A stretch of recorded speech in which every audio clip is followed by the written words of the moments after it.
Dan selanjutnya kami persilakan calon presiden nomor urut 1 Bapak Anies Baswedan untuk bertanya kepada calon presiden nomor urut 3 Bapak Ganjar Pranowo. Waktu Bapak 1 menit, kami persilakan Pak Anies. Terima kasih Pak Ganjar. Pertanyaan ini terkait dengan kinerja Kementerian Pertahanan. Ketika tadi kita bahas sama-sama situasi pertahanan kita, Bapak tadi membahas tentang bagaimana belanja alutsista, bagaimana rencana tentang minimum force itu bisa dicapai dan lain-lain. Bapak melakukan review itu. Nah, di sisi lain, Bapak juga waktu itu pernah memberikan penilaian atas kinerja penegakan hukum di Indonesia. Bapak beri skor 5 atas kinerja hukum di Indonesia. Pertanyaannya sekarang, terkait dengan pertahanan, berapa skor yang Bapak berikan atas kinerja Kementerian Pertahanan yang dipimpin oleh Bapak Prabowo? Silakan Pak Ganjar. Baik, masih ada waktunya Pak Anies? Cukup Pak Anies? Cukup. Baik, langsung saja kami persilakan Pak Ganjar untuk menjawab pertanyaan dari Pak Anies. Waktu Bapak 2 menit dimulai ketika berbicara, silakan. 5 juga. Saya punya datanya dan kemudian akan saya sampaikan. Maka di meja saya sudah saya siapkan data satu persatu. Namun demikian Mas Anies, tentu saja ada yang ingin saya sampaikan dari apa yang tadi sudah saya utarakan. Ketika kemudian kita ingin membangun sistem pertahanan kita, maka dalam perencanaan kita tidak boleh gonta-ganti. Kita mesti ajak, mesti konsisten. Kedua, kita mesti mendengarkan betul-betul dari seluruh matra. Maka seluruh proses perencanaannya harus bottom up. Sehingga saya ketemu dengan seseorang berpangkat cukup tinggi, Pak, kalau Bapak kasih persenjataan kepada saya yang tidak saya butuhkan, sudah saya siapkan museum untuk saya taruh di sana. Situasi seperti ini tentu tidak mengenakan. Tapi ini harus kita buka, apapun kondisinya untuk perbaikan bangsa. Kritik, otokritik itu menyehatkan. Tidak ada kok rasa dengki di hati saya. Yang ada adalah bagaimana rasa cinta tanah air ini mesti kita wujudkan. Agar kemudian kita betul-betul bisa menjadi negara kuat di banyak area dan kita berbicara di dunia internasional disegani. Bung Karno telah menyampaikan itu. Daulat politik itu wajib. Berdikari dalam bidang ekonomi mesti dituju. Dan kita punya kepribadian dalam kebudayaan. Sekarang daulat ekonomi pertahanan kita mesti kita tunjukkan. Maka ketika banyak perusahaan-perusahaan waktu itu yang sangat strategis dibikin, itu mimpi sejak dari lama pendiri bangsa agar kita menjadi negara kuat. Dan itulah yang sebenarnya kita-kita yang harus meneruskan itu. Begitu Mas Anies. Ya, makasih Pak Ganjar. Cukup Pak Ganjar. Baik Pak Anies. Silakan menanggapi jawaban dari Pak Ganjar. Waktu 1 menit Pak Anies, silakan. Jadi TNI, tentara kita, polisi kita, semua bekerja luar biasa di lapangan. Kita harus berikan rasa hormat dan terima kasih. Karena mereka mengerjakan hal-hal yang sulit, hal-hal yang berat.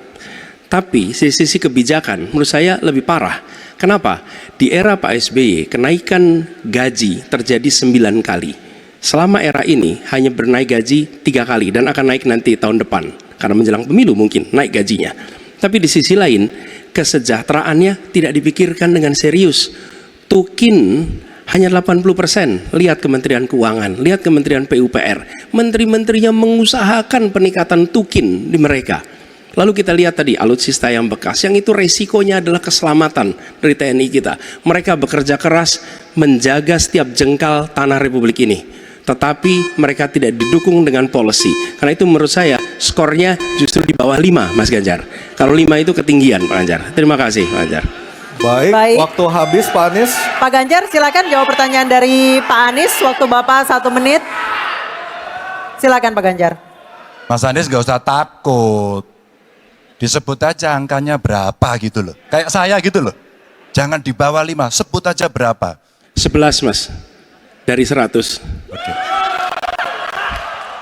Ini sedikit ngajari kendel Mas Anies biar berani. Apa yang kemudian saya lakukan dari jawaban saya untuk membela para TNI kita? Saya bersama mereka. Saya mendengarkan, saya berkeliling Indonesia, saya mampir bertemu di rumah-rumah mereka, di asrama-asrama mereka. Maka kami tidak mau kalau kemudian mereka, mohon maaf, bertempur dan mati sia-sia. Saya tidak rela. Maka itulah yang saya bela. Maka perencanaan bottom up itu betul-betul sebuah perencanaan yang mereka inginkan, mereka harapkan, dan mereka bisa menggunakan dengan sangat efektif. Termasuk pada soal kesejahteraan tadi yang disampaikan. Dan saya sepakat pada soal itu. Baik, terima kasih Pak Ganjar.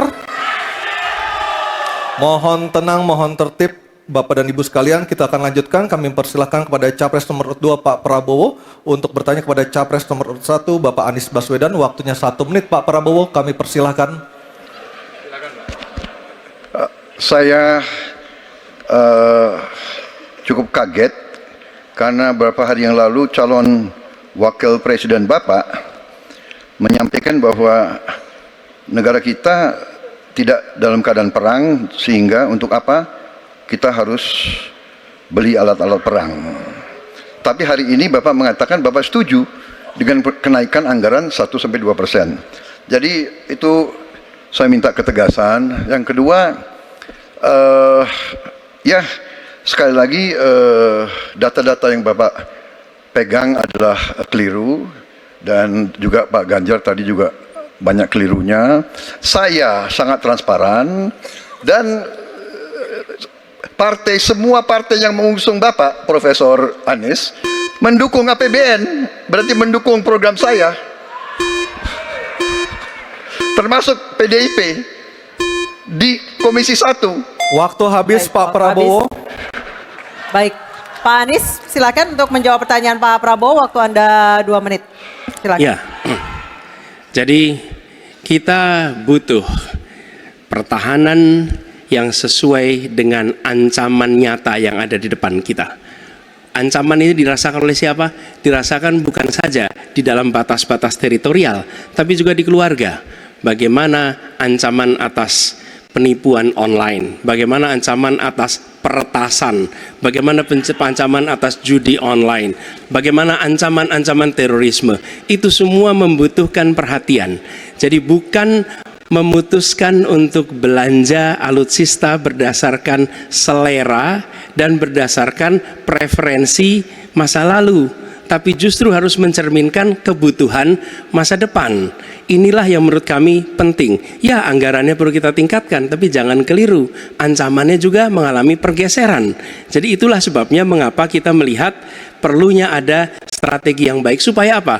Supaya kekuatan yang kita miliki mereka bisa bekerja dengan optimal, tidak sia-sia.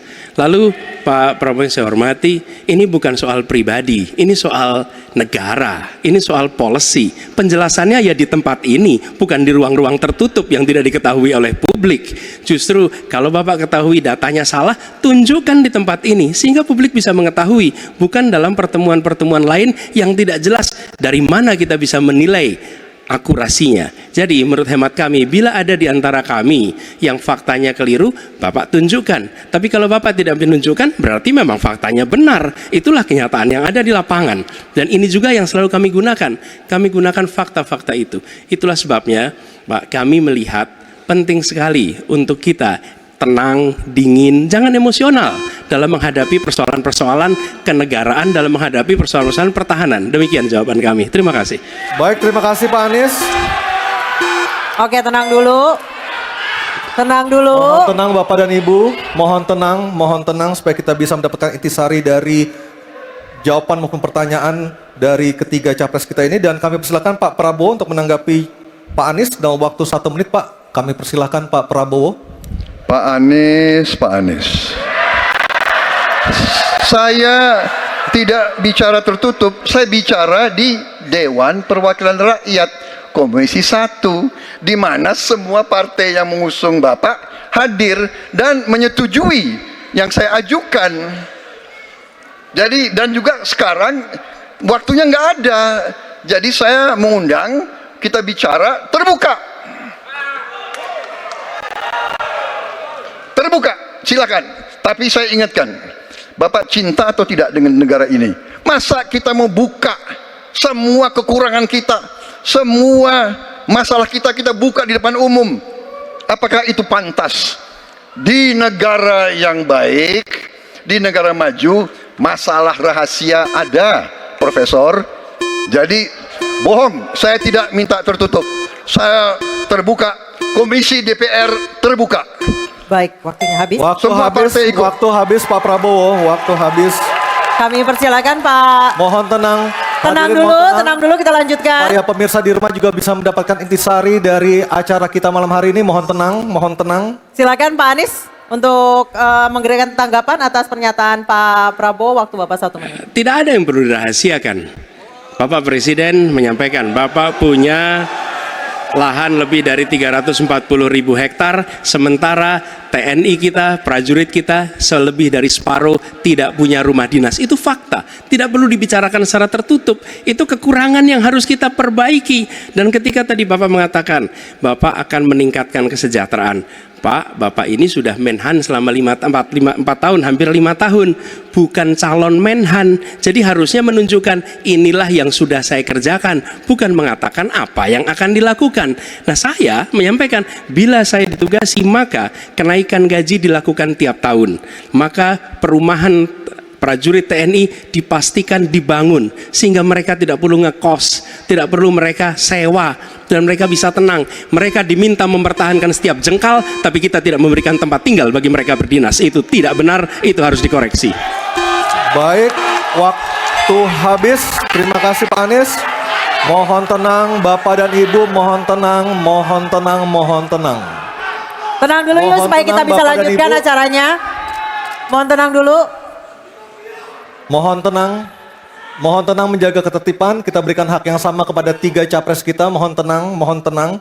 Dan kita akan memasuki sesi tanya jawab yang terakhir, yakni calon presiden nomor urut 3 Pak Ganjar Pranowo dan calon presiden nomor urut 2 Bapak Prabowo Subianto untuk saling tanya jawab dan menanggapi.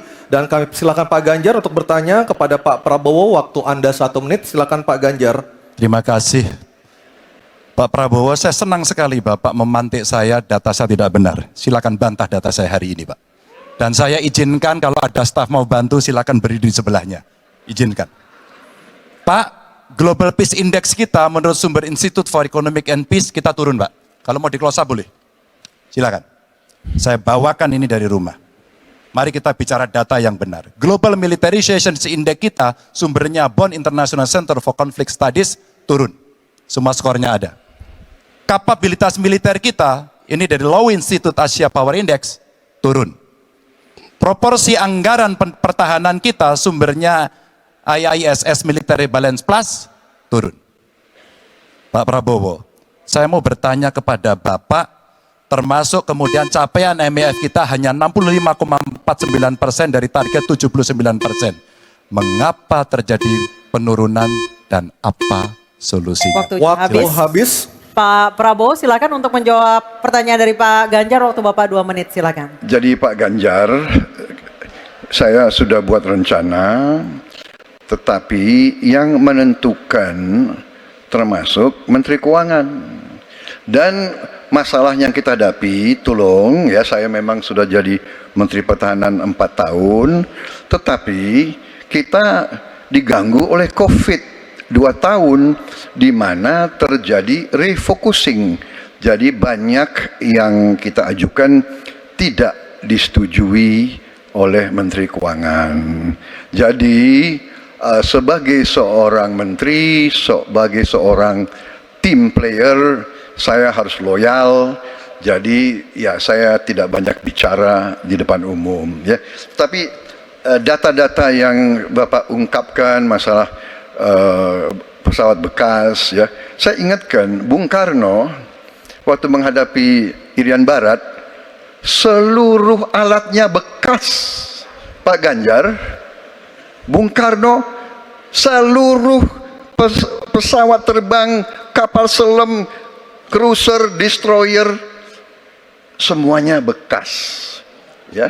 Jadi kita juga masih pakai banyak sampai sekarang pesawat bekas. Jadi banyak data Bapak, mungkin niat Bapak baik, tapi mungkin tim Bapak, staf Bapak itu keliru memberi masukan ya. Jadi dalam alat perang saya katakan bukan baru dan bekas, tapi usianya usianya. Kalau pesawat flying hours, ya. Dan tentunya kita pasti mau yang terbaik untuk prajurit kita, ya. Tapi kita harus loyal kepada yang lebih besar. COVID, ada krisis Ukraine, pangan naik, BBM naik. Waktu habis Pak Prabowo, terima kasih. Kami persilakan Pak Ganjar untuk menanggapi jawaban dari Pak Prabowo. Waktu Anda 1 menit, mohon tenang. Maaf, kali ini Bapak tidak menjawab sama sekali pertanyaan saya, Pak. Saya pengen data yang Bapak katakan salah, data pertahanan Anda ini, Anda pertahanan saya, silahkan Anda bantah di sini. Bapak tidak mampu membantah dan Bapak menjelaskan pesawat bekas. Saya tidak pernah berbicara pesawat bekas dalam pertanyaan saya. Minimal saya bertanya, tadi kalau Bapak maaf mendengarkan terakhir, capaian MIF kita hanya 65,49% dari target 79% dan ini mengkhawatirkan karena akhir tahun ini sudah harus selesai. Bapak juga tidak menjawab. Jadi artinya sebenarnya apa yang Bapak jawab dari seluruh pengelolaan pertahanan yang ada di Indonesia ini? Sungguh-sungguh saya meragukan itu karena data ini kemudian Bapak tidak mampu membantah di sini. Bahkan saya sudah memberikan ruang terbuka kalau ada staf yang bisa membantu silakan berdiri di sini. Staf saya, oh Anda mau bilang angkanya silakan naik ke sini. Akan saya tunjukkan kalau Anda mau membantu. Terima kasih. Baik, terima kasih Pak Ganjar. Oke, tenang dulu. Kami persilakan Pak Prabowo untuk tanggapan dari pernyataan Pak Ganjar. Waktu Bapak 1 menit, silakan. Ya, jadi begini, yang Bapak ungkapkan itu, saya bisa bantah, waktunya tidak cukup. Saya siap berjumpa dengan Bapak. Mari kita bahas satu persatu, akan saya buktikan. Saya butuh hari ini, Pak. Nggak bisa. Saya tidak dikasih waktu. Jadi Anda tidak fair. Anda minta saya kasih penjelasan yang begitu rumit, tapi waktu saya terbatas. Jadi saya transparan, saudara. Dan yang saya katakan, kalau kita bicara MEF itu mulai dari berapa periode yang lalu. Ya, kalau kita mau buka-bukaan, Menteri Pertahanan sebelum saya, apakah tidak juga berpengaruh? Juga Menteri Keuangan yang banyak tidak menyetujui disbursement. Jadi mari kita diskusi dengan baik sebagai negarawan dan tidak mencari-cari hal-hal yang keliru. Waktu habis Pak Prabowo, terima kasih. Kita berikan apresiasi untuk ketiga calon presiden kita. Baik hadirin dan pemirsa, kita akan jeda terlebih dahulu dan tentunya akan kembali dengan segmen para calon presiden ini akan menyampaikan pernyataan penutup dari debat ketiga calon presiden tahun 2024. Tetap bersama kami di debat ketiga calon presiden tahun 2024.